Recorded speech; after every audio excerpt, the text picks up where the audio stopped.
हो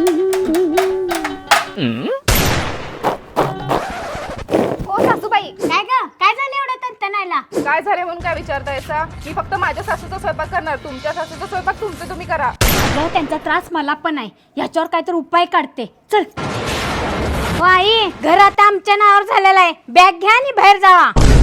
तुम्हाला सांभाळायचं काय तर आम्हाला होत नाही. अगे आय आजी आहे ती, तुम्ही तिला काय बोलताय हे तुमचं तुम्हाला तर कळतंय काय? ए मला उलट बोलायचं नाही, नाहीतर तू पण तुझी बॅग भर आणि घरातनं चालता हो.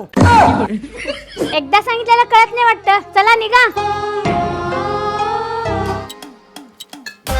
ए सुनबाई, अगं आज तसंच पडलंय सगळं. स्वयंपाकाचा पत्त्या नाही अजून. इथं काय करायला लागल्यास? इथं काय करायला म्हणजे आतला गॅस संपलाय म्हणून इथं चूल भांडायला लागली. अगं आतला सिलेंडर संपला म्हणजे दुसरा आहे की नवीन भरलेला? अहो नवीन भरलेला होता पण आता कुठं घावनच झालाय की त्यो. अगं ए सुनानो, अगे घर आपल्या नावावर झाले पण घरात येणारा गॅस या अजून आपल्या आईच्याच नावाने येतोय. अरे ना आलाय का? आईसनी घेऊन येणे फुकटचा घरात उपाशी मरशील.